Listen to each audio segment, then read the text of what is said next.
NTPC देश की सबसे बड़ी ऊर्जा कंपनी है जिसकी उत्पादन क्षमता 71,594 मेगावाट है, जो देश की कुल उत्पादन क्षमता का लगभग 25% है। लेकिन देश में लगातार बढ़ती हुई नवीकरणीय ऊर्जा की मांग को देखते हुए कंपनी ने एनटीपीसी ग्रीन एनर्जी की स्थापना भी की है, जो नवीकरणीय ऊर्जा के क्षेत्र से जुड़ी हुई एनटीपीसी की सहायक कंपनी है।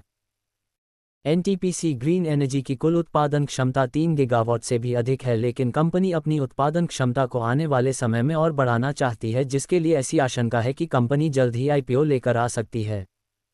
10,000 करोड़ का हो सकता है आईपीओ। पिछले कुछ दिनों पहले एनटीपीसी ग्रीन एनर्जी के आईपीओ को लेकर चर्चाएं तेज हुई थी, किंतु आधिकारिक जानकारी प्राप्त न होने के कारण जल्द ही समाप्त भी हो गई थी। किंतु एक बार फिर कंपनी की आईपीओ की चर्चा देखने को मिल रही है, जिसमें सीएनबीसी टीवी 18 की ओर से बताया गया है कि एनटीपीसी जल्द ही अपनी नवीकरणीय ऊर्जा उत्पादक कंपनी एनटीपीसी ग्रीन एनर्जी के आईपीओ को लॉन्च कर सकती है। ऐसा ही कुछ मनी कंट्रोल की ओर से बताया गया है, जिसमें मनी कंट्रोल ने बताया था कि एनटीपीसी ग्रीन एनर्जी ने अपने 10,000 करोड़ के आईपीओ के लिए निवेश बैंकरों के लिए शॉर्टलिस्ट कर लिया है।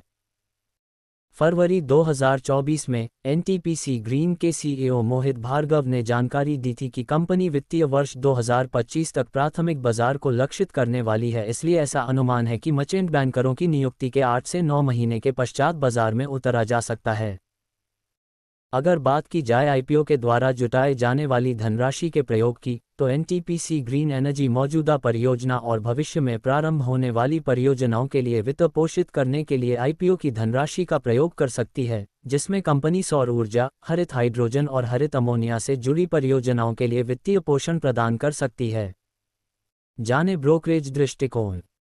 ब्रोकरेज फर्म नुवामा ने बताया है कि भारत के कुल ऊर्जा उत्पादन में एनटीपीसी की 25% हिस्सेदारी है। वहीं देश का प्रत्येक वर्ष 30 से 40 गीगावाट नवीकरणीय ऊर्जा क्षमता जोड़ने का लक्ष्य है, जिसे देखते हुए ऐसा अनुमान है कि कंपनी को बाहर से वित्तीय सहायता की आवश्यकता होगी, जिसके लिए कंपनी आईपीओ का सहारा ले सकती है, जो कंपनी की मौजूदा हिस्सेदारी को बनाए रखने में सहायता करेगा।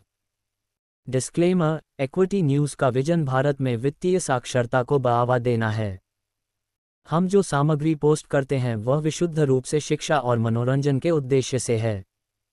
हम सेबी पंजीकृत वित्तीय सलाहकार नहीं हैं, इसलिए हम कोई निवेश या वित्तीय सलाहकार सेवाएं प्रदान नहीं करते हैं।